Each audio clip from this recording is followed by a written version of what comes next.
Alright, so today is going to be a quick video while I, what do you call it, put some of the hydrophobic spray on the E36, or on carbon, because there's two E36s.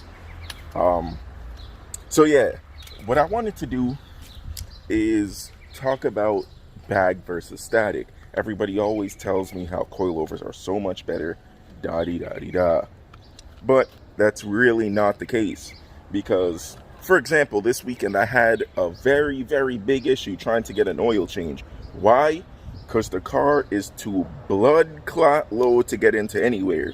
So what I had to do was drive to a whole bunch of spots, could not get in anywhere. I finally got to one place, I had to lay boards out, still scraped up a super expensive exhaust, scraped up whatever else under the car. And stuff like that is exactly why bags are not, why being static and coilovers, no matter what setup it is, unless you have HLS or air cups, they're not better than bags. Because, for example, let's say I keep scraping up this expensive exhaust. The retail on this thing is like $1,600 just for the cat back. If I destroy that, I let's say can't get it fixed, like let's say one of the resonators or something in it that's broken, or something like it really cracks bad, stuff like that, or it just completely breaks off, $1,600, which is more than most coilovers. Done. So that means I have to replace it. Bags, you can get them for, depending on your setup, anywhere between $2,500 and $4,000 if you want to get like 3P with height and pressure sensors, etc. But yeah, like, think about breaking one exhaust. Or I'm gonna have a Rieger lip on the front. I had a Rieger lip back in the day that was carbon fiber. I paid like $400 for it. I drove, the first day I put it on, I drove to take pics of it. By the time I got to the place, something was in the road on the highway that I didn't see because there was a bit of traffic. Destroyed the lip, couldn't get it back. That was $400 down the drain. That's expensive.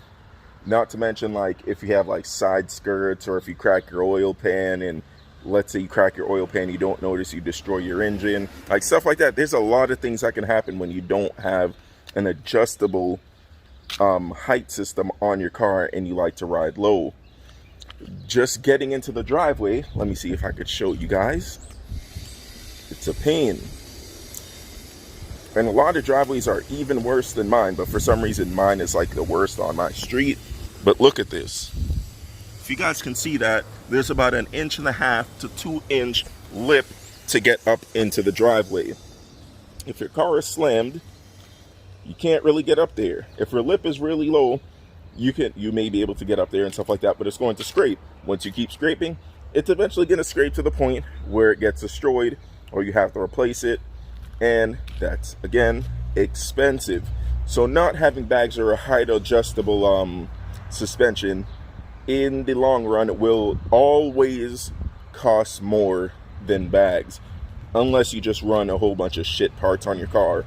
Because if you don't, and your stuff is good quality or it's custom, you're gonna have to keep paying to fix them and weld them and have under panels put on and stuff like that. Because, like, yes, you can put like under trays on the car, and skid pans and all that kind of stuff, but that costs money too. Bags, go up, go back down. And you can ride really low on bags like I do. I don't ride with any gap when I'm on bags. So people are always saying like, oh, I like to ride my car and park it at the same height. Ooh. If you're broke, just say that. Because it's these same people who don't even have like a HLS system on their car in case they need to get somewhere where that has speed bumps or something. Like, especially around my area now, they're adding a lot of speed bumps. Speed bumps, bad. I'll destroy everything on my car trying to get around. Especially since the front of this car is not even lowered yet. Like, if you see this, to me, that's unacceptable. It has to match this or be lower. Because naturally E36s have rake to it, So the front is lower than the back, but like in this setup, the back and the front are even height, but the wheel gap is different because the car naturally has rake, which I don't like. So it either has to have, well, rake or whatever. So the car's even, I want it to have rake, so the front is either lower, or so the front like is even to the car. I mean, the front's even to the rear. Sorry, I can't speak. But yeah, like, people, bags are better than coilovers. And for example, right, this car has KW V2s, I believe, and it has like upgraded camber plates and upgraded arms and everything like that. The yellow E36 has bags, but the yellow E36 doesn't have all the upgraded arms and everything. Well, it doesn't have all the upgraded arms itself installed. It will. And from my experience, bag cars drive the same as good coilovers, if not better, because you can adjust them. You can adjust the pressure, the height, literally dial in everything with the press of a button. So it's just like, I'll never understand why people are still in this super old mindset of bags are floaty, they're not performance oriented, blah, blah, blah. That is like stuff from back in the day. People are just like so caught up in the whole like old way of thinking that they're not in the current times, and that's really annoying. But me personally, I'll always want bags or some sort of system in which you can adjust your car with the press of a button. I will never keep just coilovers on a car unless it's a car that's not that low. Well, it wouldn't even be a car. Like if I lower an SUV, it won't be like dragging on the floor, so I won't need it. But a car like this, like a performance car, I'm going to have either HLS or air cups on it, because I cannot deal with not being able to get into stuff and over stuff and things like that. Because like I said earlier, I had to go to a whole bunch of places just to try to get an oil change. They're putting a whole bunch of speed bumps all around the neighborhood, so that's not good. I'm not about to destroy my car just to be static. That's super corny.